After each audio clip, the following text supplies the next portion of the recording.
Alright, a very big welcome to you, my awesome viewers and subscribers from all over the world. This is The Truth with Ben Jokes, your trusted political talk show. Speak up, Nigeria is collapsing.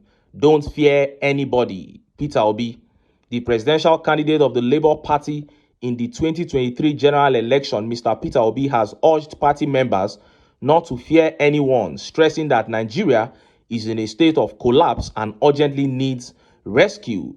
He made the remarks while addressing party members during the ongoing National Executive Council meeting in Abuja. Yes, I like that from Peter Obi. Opposition members need to be more vocal because words have power. This is why on our own part as reporters, we will not stop reporting the failure of the TINUBU administration, both online and offline. The knowledge of TINUBU's failure must cover the face of the earth as the waters cover the sea. And our ultimate aim is to see if we can, as a people, make the best use of this last chance to unite and take our country back. There is no argument about this. Our crude oil is being sold, or should I say it is being used as collateral years upfront to take loans. If the APC stays in office beyond 2027, our crude oil might be mortgaged for loans until around 2050. Now, when you have other countries in charge of your major resources, how many years? Like 30 years ahead. Can you still say that you are an independent country? That is why I keep saying that if the APC stays beyond 2027, it means we stop having a country. Now, let us look at the top stories. First is that horrible story from the southwest. The region is on fire. Fulanis have graduated to beheading Yorubas and dumping their bodies in rivers. And just as Nigerians were yet reacting to that disgraceful publication from Aso Rock that set the nation in confusion began making the rounds. For the first time, the TINUBU cabinet felt so ashamed at this terrible publication that they began to apologize to Nigerians. Before I show you details of these top stories and how Nigerians reacted, let me quickly show you these videos. Let's take this first one from Dele Farotimi. See the video. When some people listen to you and they say that you're demarketing Nigeria. Demarketing Nigeria. The West is not stupid. The world sees us. They know the emperor is naked. They see us. The world has become, in truth, a global village. The Natasha Akpoti thing was on Sky News a couple of days back. I've been on international websites and I'm seeing them discussing us. When the world look at us, they see us without the filters that we wear, the filters and blinkers of ethnicity, of religion, of partisanship. The world does not see that. They don't know the Igbo man from the Yoruba man. They can't tell the Fulani man from the Ijaw man. They just see a bunch of irresponsible people incapable of governing themselves or envisioning a future for themselves and their children. They just see a people who can't seem to get it together. We were, I don't know where we are today, but we were once upon a time the 6th largest producer of crude in the world. The only refinery we have in our country can't get crude from our country. He has to go and be buying crude. Even if you buy from Nigeria, he has to buy it in dollars and then sell in dollars so that a people who are already pauperized might be further pauperized. Is that a country? What kind of hope does that inspire? The world is looking at us. If we don't want to tell ourselves the truth, that's a different thing. We might elect to wear the blinkers that has prevented us from seeing. Is our problem that of morals or that of education? Our problem is not single dimensional. What we have is a complete systemic collapse. Our educational system is gone. Our electoral system unfit for purpose. Our judicial system not producing any equity or justice. Our police, they joke. A police is meant to be law enforcement, right? What laws do our police enforce when the law does not rule? So they are forced to enforce impunity. What laws are the judiciary interpreting when they must say what the organ in the executive wants? So they begin to speak from both sides of their mouth, and you cannot rely on judicial precedents. And when you even read some judgment, if you have any legal education whatsoever, you become almost sickened by the realization that judicial anarchy is upon us. You heard that. When people speak of the bad things going on in Nigeria, they are trying to get it out so that the whole world can see. We are trying to look for solutions by all means. But some people will turn around and accuse those people of demarketing Nigeria. Some people blame me for reporting only bad news about Nigeria, and my response is show me the good news and I'll report them. I reported the launch of the student loan initiative. It turned out to be a scam. We reported the reopening of the Port Harcourt refinery. It turned out to be a scam. So where are the good news that you want Nigerians to report? The people demarketing Nigeria are clear. It is the ruling class. And if Nigerians can put ethnicity and religion aside, we can get rid of this evil political class and take this country forward. Next video here reiterates the show of shame in Rivers State, which further proves that the APC are the ones demarketing Nigeria. Let's listen to Frank Tietie in this video. You know, illegality begets illegality until there is a correction by the person who has the power to do it, in this case the president. The concept of a sole administrator is strange and unknown to Nigerian constitution, and it's important that we remind the brilliant and exceptional advisors of our president that these things must go according to law. Section 1 of the Nigerian Constitution says that no part of the federation, the whole federation, and no part of it, no person can take it over, can take over the federation or any part of it, you know, except in accordance with the provisions of the Constitution. So as we speak, Rivers State has been taken over by a sole administrator that is unknown to law. In previous cases, whether in Williams and Majekudumi that attempted to define the powers of a president, the courts always withdrew, saying that it's a matter that has to do with the president. But what does the president do when nobody challenges actually his powers to declare a state of emergency, but the appointment of a personality unknown to law? And while Nigerians are grappling with that, the said personality, which is operating as an illegal personality, now goes ahead to take decisions that are supposed to be political. And now that's the problem. Let's understand that, you know, whereas it's in the news, I haven't verified it, whereas for certain reasons, monies that are accruable to Rivers State were seized by the federal government as a result of a court order. Based on the Supreme Court. Based on an order of the court, the Supreme Court. Yeah, and then that's for an elected governor. So on what basis should an unelected personality unknown to the people of Rivers State in terms of its politics now begin to take consequential actions? I think the president must be reminded that it's a dangerous precedent to disregard the provisions of the Constitution. You heard that. The country has now slid into a dictatorship because the supposed sole administrator who was put there because of the state of emergency is now taking decisions that an elected governor should be taking. So if this is allowed to stand now, a day will come, somebody will occupy that Aso Rock and he will remove 25 elected governors and put his boys there. Sole administrator, a portfolio alien, completely alien to the constitution, was carved out so that TINUBU and the sick Wike can siphon the resources of Rivers State. And even the declaration of the state of emergency that they said he has the constitutional right to declare. If we look at the states in Nigeria where state of emergency declarations are needed, Rivers State does not even fall into the top 5 or top 10. Benue State is there. Borno State is there. Katsina State is there. Zamfara State is there. Sokoto State is there. Niger State is there. And recently, Ondo State. These are places where human beings are dying in their scores daily. You ignore all those places to go and declare state of emergency in Rivers State. And that takes us to our top stories. Southwest is on fire. Fulanis are now beheading Yorubas and dumping their bodies in rivers. And next is that disgraceful publication from Aso Rock that exposed TINUBU brutally to the point that Aso Rock began to apologize to Nigerians for the very first time. Let's start by taking that update from Southwest, Ondo State to be precise. Fulanis took out Yorubas, beheaded them and dumped their bodies in a river. Look at how the papers reported it.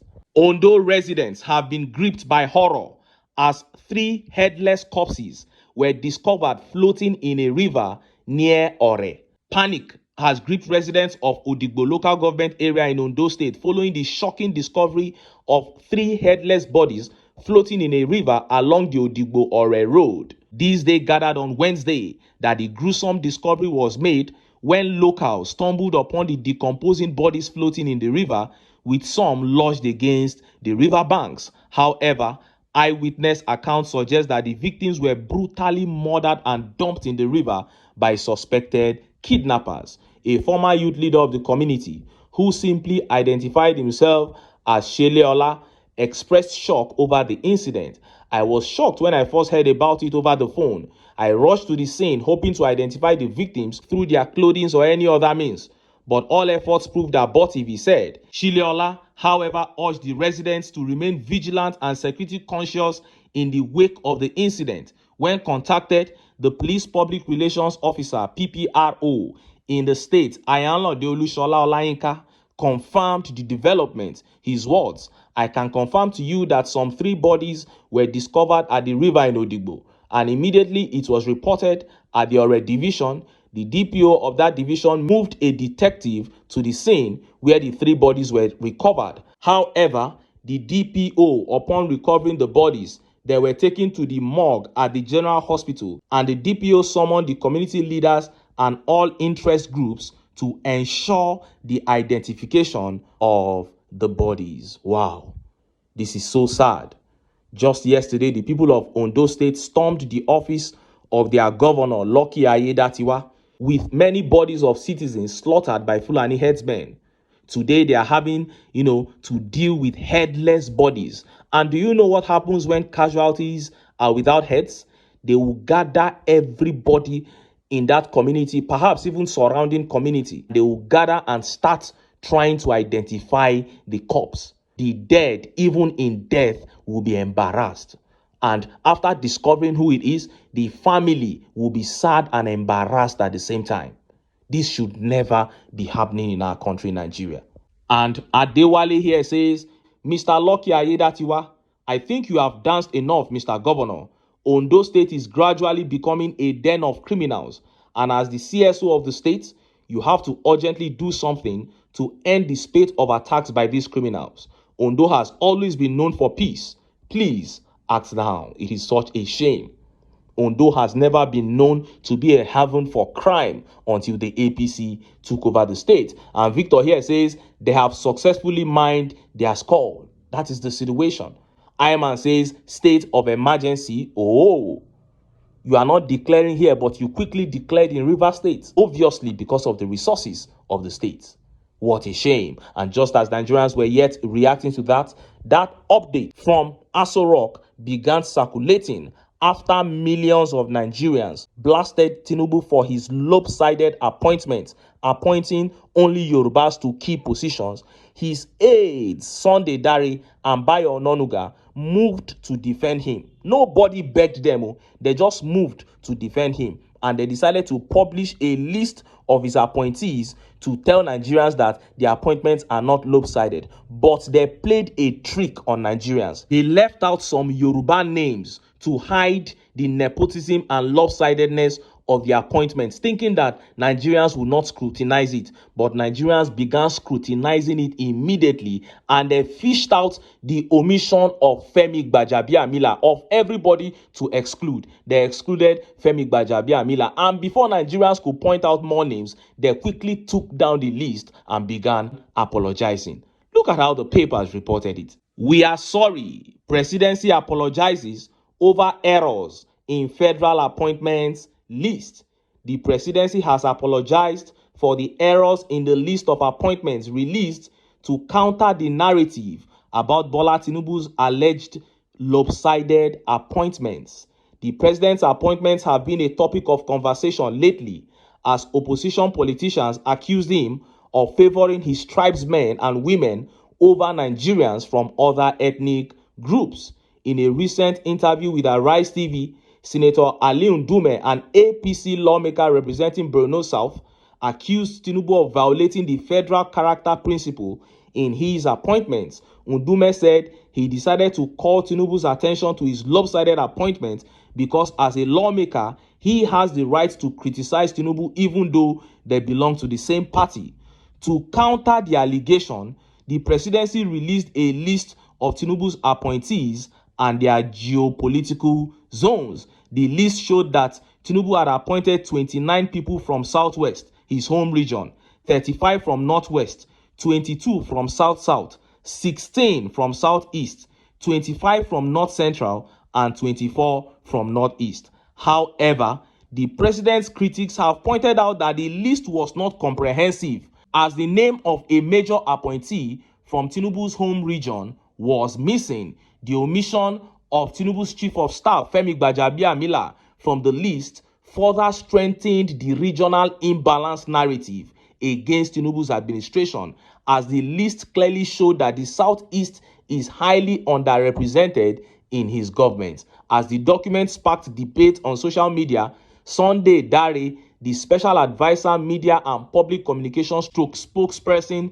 to Tinubu, has tendered an apology for the errors in the list. We have noticed a number of errors in the list of appointments tweeted. We are sorry. We will provide an updated list later. Thank you, Dare appealed to Nigerians on X. Wow, what a shame. Aso Rock has been desecrated by Tinubu and his cohorts.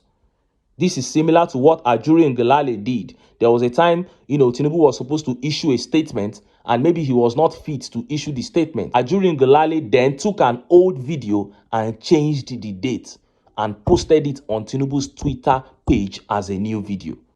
That was how he desecrated the whole place. And he felt ashamed, and it was one of the reasons he had to resign. Now, nobody begged Sunday Dare and Bayo Ononuga to make this list. They just went and made a list and tried to play a very stupid trick by removing many names of Yoruba people, thinking that Nigerians would not notice. And immediately, someone quickly pointed out that Gbajabiamila is not on this list. And before they could fish out other names, they quickly took down the list. This is the level of dishonesty that Nigerians have had to deal with. And this tweet here says, a bunch of dolts who knowingly exposed their nepotism without being subjected to any form of duress. This administration will go down in the annals of history as the most nepotistically challenged ever. That is it. The nepotism has now been exposed to the whole world because your aides sat down and tried to defend it and they failed woefully. And this tweet here says, we are in this mess because of lack of details and coordination by APC on all issues. Just imagine the embarrassment. Same thing Tinubu did when he removed subsidy without thinking. It is such an embarrassment that you cannot just compile a list of appointees. It means they don't even have an official gazette. They don't even, because there should be a place where you can just go to and pull out the list of all the appointees. Whenever you sack anybody, you edit the list. If you are bringing in someone else, you update the list. So they don't even have anything like that. These are the people you think will be able to move the country forward. And Joy here says, everyone working for this government is not competent at Sunday Dare. This Sunday Dare that is always making mouth just to compile a list.